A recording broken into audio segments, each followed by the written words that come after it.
Demain, c'est coquillage. Bonjour à toutes et à tous, bienvenue sur ce podcast qui part à la rencontre de celles et ceux qui, toute l'année, proposent de nous régaler avec les coquillages. Vous n'allez pas en revenir tellement vous allez apprendre de choses sur leurs bienfaits et leur culture. Attention, nous sommes bien loin d'un cours de SVT ou de biologie. Ici, nous sommes curieux et surtout gourmands. Et vous savez, parfois, lorsque l'on connaît mal un domaine ou une activité, on peut passer à côté des meilleures choses. Alors pour ne surtout pas risquer de passer à côté de délices et d'émerveillements gustatifs, nous vous proposons d'embarquer avec nous dans ce merveilleux périple au goût iodé. 4 épisodes de podcast qui, croyez-moi, en plus de vous faire saliver, vont vous faire voyager aux 4 coins de la France à la rencontre de passionnés pour comprendre la culture du coquillage. D'où ils viennent, qui les élève, qui sont ces agriculteurs de la mer et bien sûr, comment bien se régaler, quels sont leurs conseils pour les choisir, les préparer et les conserver. Vous serez aussi surpris de découvrir tout ce qu'ils nous apportent. D'ailleurs, peut-être que comme moi, vous ne les verrez plus du tout comme avant. Allez, c'est parti! À l'ombre des platanes, à l'abri de l'effervescence, nous voilà dans un endroit un peu magique. On entendrait presque le bruit de la mer et pourtant nous sommes au bord de la Seine à Paris, dans un restaurant au concept inédit qui a décidé que manger des coquillages, ça se faisait pas que sur des nappes blanches, ni avec un voiturier à l'entrée. Qu'un restaurant de coquillages, ça pouvait et devait être convivial, à la cool, sans chichi. De la seafood décomplexée, voilà ce que nous allons découvrir dans cet épisode. Nous sommes juste devant la péniche Les Maquereaux. C'est un superbe endroit au bord de l'eau où passer un moment sympathique en famille ou avec des amis en mangeant iodé. Et je suis allée à la rencontre d'Anissa et Adrien. Vous allez voir, ils sont formidables et ils font partie de cette jeune équipe qui a eu envie de dépoussiérer le restaurant de la mer. Bonjour Anissa, bonjour Adrien. Bonjour Hélène. Salut. Alors ce que j'étais en train de dire, c'est que vous avez eu cette merveilleuse et lumineuse idée de créer la fête de la moule. On va en reparler tout à l'heure. Merci de nous accueillir ici et de nous faire découvrir cette péniche à l'esprit de guinguette. Ici, il souffle quand même un sacré petit air de vacances. C'est la chance qu'on a, c'est notre quotidien à Paris, de pouvoir vivre au bord de l'eau. En plein cœur de Paris, sur la Seine. Ouais, c'est Trop de merveilleux. chance. Alors Adrien, et avec ton partenaire Olivier, c'est ça. Pourquoi est-ce que vous avez eu envie de dépoussiérer le restaurant de coquillage ?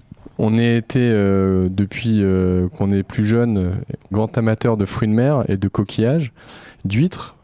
Et c'est vrai qu'à Paris, on avait du mal à trouver un endroit où on se sentait à l'aise, un peu pour des jeunes de 30 ans, dans un cadre un peu, tu l'as dit, décomplexé, un peu fun et pas dans le côté vieillissant et boring du traditionnel déjeuner familial du dimanche en brasserie parisienne pour manger des plateaux de fruits de mer.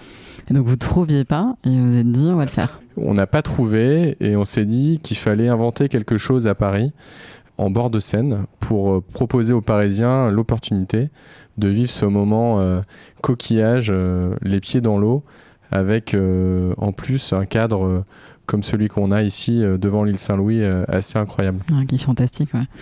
Alors vous existez depuis 2016. Ça correspond à peu près à combien, d'huîtres et de coquillages ouverts ?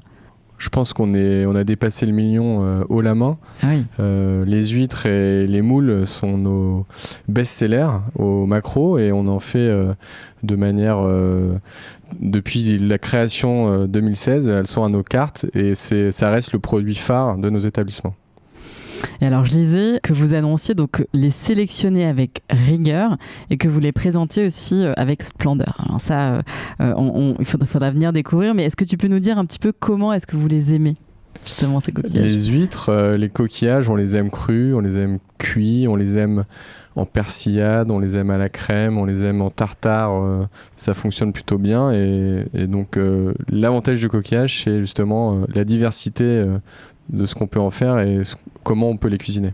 Alors moi, je les aime. J'ai appris à les aimer. Grâce aux Maquereaux, je les ai rejoints 1 an après l'ouverture et j'ai appris à aimer les huîtres, par exemple, plutôt brutes, simples. Et après, il y a toujours la question, est-ce qu'on les vide ou pas ? Est-ce qu'on les prend avec dans leur intégralité ? Mais moi, je les aime bien brutes. Et donc du coup, on est loin en fait des plateaux de coquillages avec 150 000 étages. Vous avez choisi de les présenter de manière un peu plus simple, dans de la jolie vaisselle un peu émaillée. Vous avez chiné d'ailleurs, je crois. Ça aussi, ça faisait partie du nouveau regard que vous aviez envie de porter sur comment est-ce qu'on allait déguster des coquillages. Oui, c'est vrai. On a pas mal chiné. C'était une grosse mission. Parfois, nos chefs n'étaient pas vraiment contents parce qu'ils devaient se retrouver avec des assiettes complètement différentes. Nos clients aussi, parfois, il y avait une sorte de réticence au début et ils ont appris à manger des moules dans des assiettes et pas forcément dans les grosses casseroles émaillées. Les huîtres, elles peuvent être dans une assiette un peu creuse, pas forcément sur un plateau. Et tout est dépareillé et c'est selon le nombre de pièces qu'on choisit et un peu au feeling de la cuisine et des serveurs. Et c'est ce qu'on aime en tout cas, c'est un peu notre identité. L'idée, c'était de pouvoir proposer vraiment et présenter le coquillage et l'huître ou les moules dans quelque chose de simple. On n'a pas besoin de faire trop de chichi pour manger un produit brut de qualité. Et on a voulu le présenter à chaque fois avec simplicité, mais en mettant en valeur le produit au maximum. Et d'ailleurs, ce produit, les coquillages, vous les mettez aussi en binôme à chaque fois avec une boisson. Et là, on voit écrit chaque fois sur vos cartes des crustacés, des godets. C'est aussi votre signature d'éloigner aussi peut-être, en tout cas de proposer d'accompagner les coquillages avec autre chose que le sempiternel verre de vin blanc qui bouge pas, etc. C'est ça. Chaque année, on essaie de trouver un peu notre motto, comme on dit. On se dit, ok, alors nous, on aime les huîtres, par exemple, ça peut être avec un gin tonic, ça peut être aussi avec un soft, pas forcément avec du blanc. Et on adapte aussi nos soirées et nos thèmes un peu de la saison selon les accords que l'on peut proposer. Donc, on a eu les fish toniques, c'était manger tout crustacé et ou poisson avec des gintos, les moules frites, évidemment, avec les bières. Et on s'est adapté et on trouve que les clients sont hyper ouverts. On n'est pas contre le bon verre de blanc, je ne vais pas vous cacher, voilà. Et alors, est-ce que ouvrir les huîtres sans se blesser, c'est aussi un petit peu le challenge et peut-être quelque chose qui peut rebuter certaines personnes, tu vois, quand on ne connaît pas trop. Donc c'est un savoir-faire. Est-ce que ça, c'est un savoir-faire un peu que vous transmettez à vos clients ou est-ce qu'ils vous demandent un peu parfois On ouvre les huîtres devant les clients, déjà en live depuis toujours. Ça veut dire que les clients voient le produit et ils sont notamment l'huître est ouverte devant eux sous leurs yeux. Et après, on a des clients qui posent beaucoup de questions, on leur fait des animations et surtout beaucoup de copains depuis la création qui m'ont demandé des cours et des leçons pour ouvrir les huîtres devant la belle-mère à Noël et pour savoir un peu garder la face. Ouais, on peut grave époustoufler la famille là comme ça. Et d'ailleurs, on a un record sur une soirée. Alban, notre star de l'ouverture d'huîtres, on a ouvert 1607, je crois, en moins de 5 heures. Wow, voilà, okay, donc c'est notre record, on est hyper fiers. Bon, et si vous nous écoutez et que vous avez envie de voir au calme une vidéo pour savoir ouvrir des huîtres sans se blesser, il y a une vidéo qui figure sur le site coquillage avec un s.com. On mettra les liens dans les notes de cet épisode. Et c'est le meilleur ouvrier de France, Bruno Gauvin, qui fait cette vidéo qui nous explique tout ça très bien. Alors vous, la fête de la moule, en fait, racontez-nous un peu parce que beaucoup de personnes devaient en rêver à Paris et puis voilà, vous l'avez fait. Comment ça arrive cette histoire? C'est parti d'une blague en fait. Le concept, alors, les macros, c'était des huîtres qu'on a mis en avant. Et on a ouvert un restaurant entre Montmartre et Pigalle et on s'est dit pourquoi pas proposer des moules frites. Et il y a eu un réel engouement, c'était incroyable. On les proposait peut-être une fois par semaine et on nous les demandait tout le temps, notamment le week-end pour les familles. C'était on veut manger nos moules frites. Et on a toujours aussi le désir de créer un grand banquet sur les quais. Et les deux idées ont fusionné. On discutait, c'était ça. On s'est dit, on veut faire un grand banquet ouvert à tous, grand public, et proposer notre carte. Mais pourquoi pas faire des moules frites? En fait, c'est ce qui est de plus simple. Et ça nous a fait marrer. On a organisé ça en 2 mois. Et on s'y attendait pas. On a eu de la presse, la queue devant dès 18h30, dès 18h. Il pleuvait, mais on a quand même rempli tous nos lieux. C'était incroyable. Et en fait, les gens adorent les moules frites. Ouais. Ouais. C'était quand ça, pardon? C'était en octobre dernier, le 13 octobre. Et voilà, peut-être que tu vas rajouter quelque chose sur cette soirée. Du coup, faire une édition chaque année. Maintenant, on va instaurer cette fête, cette grande fête de la moule en septembre-octobre chaque année. Et l'idée aussi, la genèse des blagues, c'est que les moules frites, ça reste un moment un peu convivial de copains, les grands banquets. Et l'idée aussi, c'est de mêler plusieurs choses et d'avoir cet esprit. On vient, on mange des moules, des frites, on boit une bière, on boit un verre de blanc et on passe une soirée très sympa sans être dans quelque chose de très mondain, et on garde cette simplicité.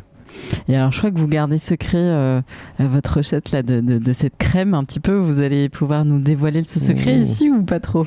Comment Les moules à la crème, vous avez un peu de beurre, des échalotes, un peu de vin blanc, de la crème, et puis le jus de moule. Et il faut trouver le bon accord et le bon équilibre entre les différents ingrédients pour en faire quelque chose de donctueux et savoureux. Voilà. Il y a un peu d'amour aussi quand même. Et beaucoup d'amour, évidemment. Ouais, bah oui.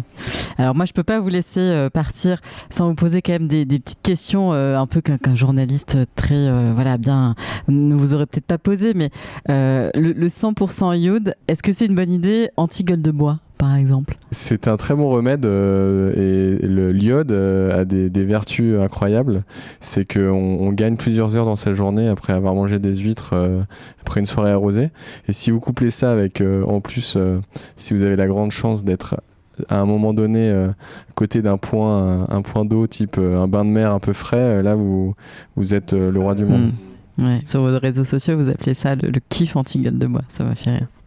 Et alors, est-ce qu'on peut venir en date dans un resto de coquillage? Ça, c'est un peu la question parce que... Au contraire, ça peut être sympa. Moi, l'idée un peu décomplexée, on peut prendre des huîtres, un verre et sans forcément se formaliser, oui. Mais peut-être deuxième date. Moi, je pense que ce serait une super idée. De toute façon, ça a un côté assez brut. C'est un moyen de tester tout de suite son acolyte sur ses capacités à aimer une aventure un peu et puis à se débrouiller unique, aussi avec ses petits coquillages entre les mains. Et à rester la tête haute. Ouais, rester humble. Ouais, tout à fait. Bon, merci beaucoup à vous deux. Merci Anissa, merci Adrien. Merci. Ce podcast est financé par l'Europe et produit pour le Comité national de la conquiliculture par Hélène Aguilar.